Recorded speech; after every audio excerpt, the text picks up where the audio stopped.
Un véritable mode de vie. Depuis 2016, Jean-Jacques Fieschi a troqué son costume de chasseur sous-marin avec celui de plongeur ramasseur de déchets. Celui qu'on appelle Jackie sillonne avec l'aide de quelques amis les littoraux de la Côte d'Azur. Une fois par semaine, ces amoureux de la mer s'enfoncent à 6 mètres de profondeur afin d'y nettoyer les fonds marins. T'as vu le rat là? Alors aujourd'hui on était plus dans les macro-déchets, mais j'ai pas vu la deuxième annexe.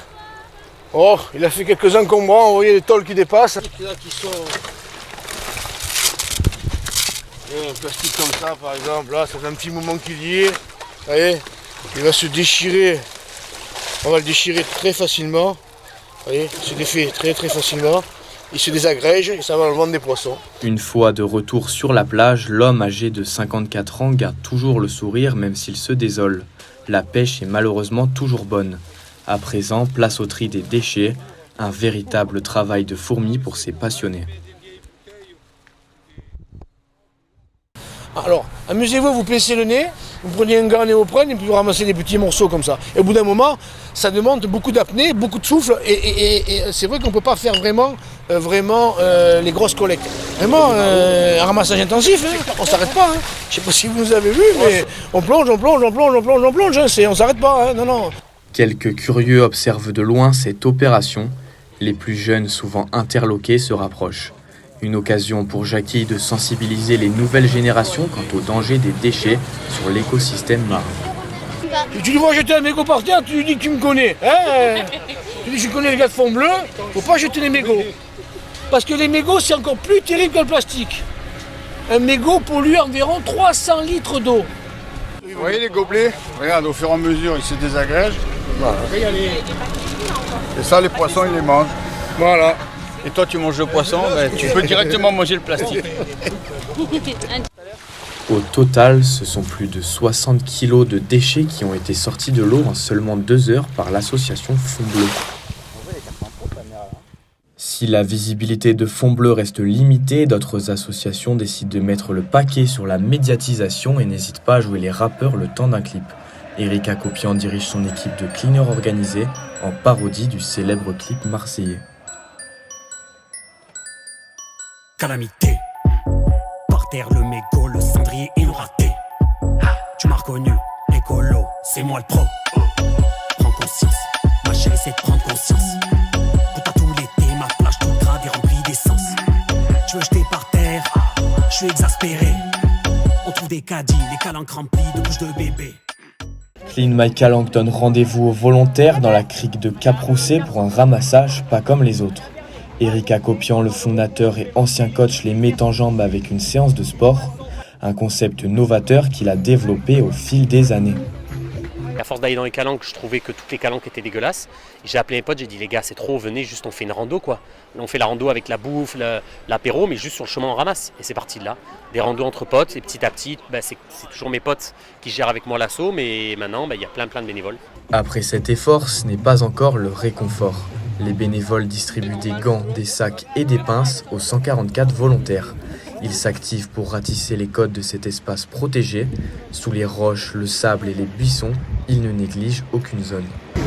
Regarder, balayer, poser les doigts à l'intérieur des rochers parce que des fois les petites particules se logent infiniment dans la pierre. Et voilà, mais c'est propre ici, c'est pas Marseille.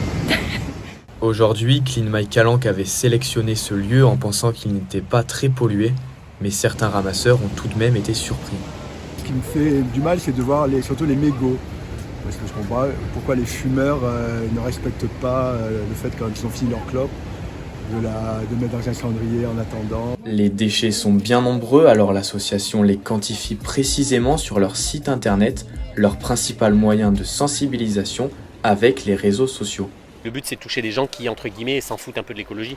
Du coup on utilise les réseaux sociaux à fond pour sensibiliser tout le monde et ça marche quoi. Il suffit qu'un influenceur il communique ton événement, etc. Bam, ça balance. Le ramassage, le record qu'on a fait l'année dernière après les grèves, on avait posté une photo choc de l'état des plages après les grèves. En 24 heures, ça a été tellement relayé à Marseille qu'on s'est retrouvé à 550 personnes. Après seulement 1 heure de ramassage, il est temps de faire les comptes. Chaque participant rapatrie sa poubelle sur une grande bâche avant de passer au tri général. Dès que vous trouvez quelque chose de fou, vous le mettez de côté, on offre des cadeaux à chaque fois pour ça. Ça, c'est clairement original et c'est marrant, donc c'est go. Hein. Eric valorise même les découvertes insolites en organisant l'élection du déchet le plus original de la journée. Il vote pour la ballerine.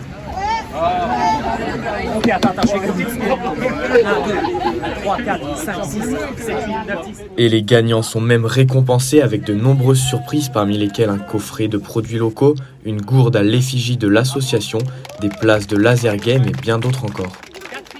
Quant à la récolte, elle est elle aussi surprenante. 200 kg de déchets ont été ramassés, dont 5 en bouteilles plastiques, 32 en verre, 4 en canettes ou encore 2 kg en mégots, pour le plus grand plaisir des participants.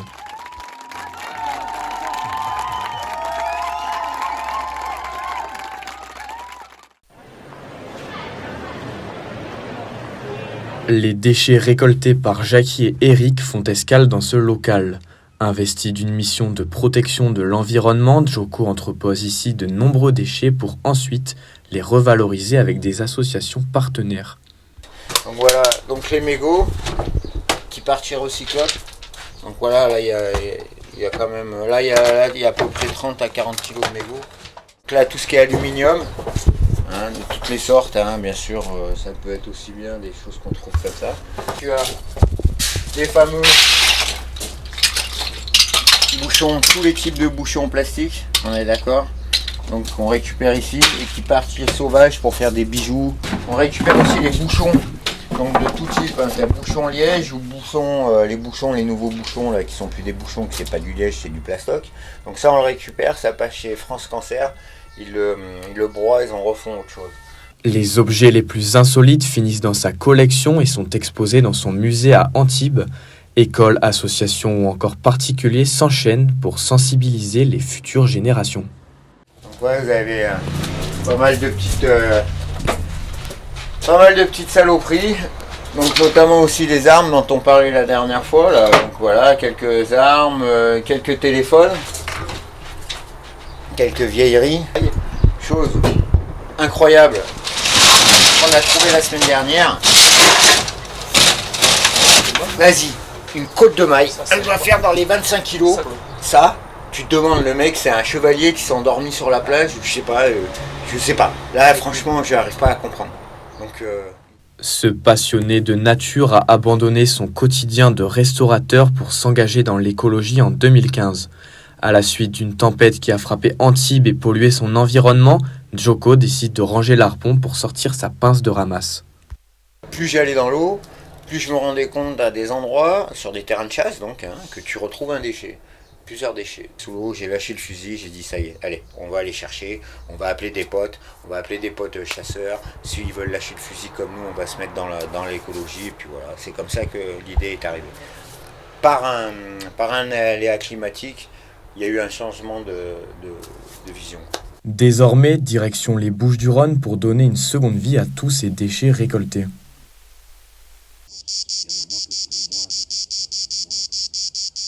Tous les types de déchets ramassés par les assos, histoire que vraiment à la fin des ramassages, il y en ait le moins à remettre à la benne.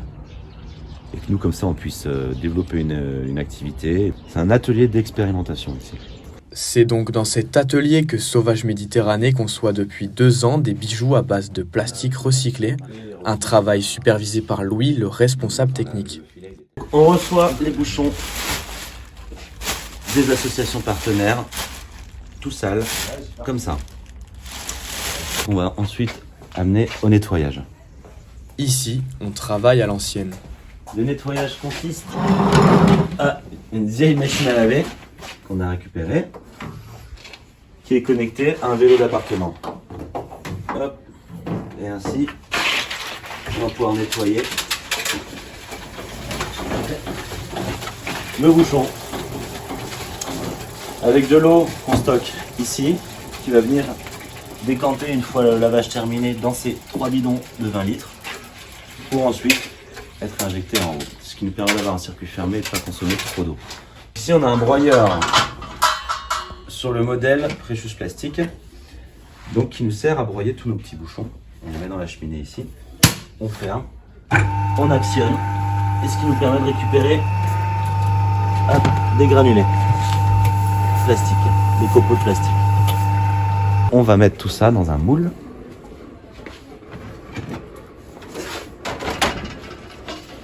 Hop. Désormais, place à la cuisson. Comme un gâteau, qu'on met au four pendant 1 heure, 1 heure et demie, à température de fonte du plastique. Une fois que le plastique est ramolli et assez fondu, on va l'amener sous cette presse hydraulique manuelle et on va venir presser jusqu'à à peu près 1 tonne le plastique. L'objectif, obtenir de véritables plaques de plastique fabriquées avec les bouchons. On va venir ensuite découper juste ici, sur cette fraiseuse numérique. Une fois les motifs découpés, il faut peaufiner le travail à la main.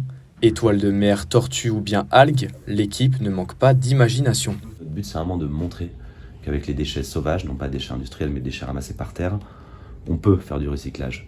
Malgré de nombreux bracelets et bijoux vendus, le combat ne s'arrête pas là pour l'association.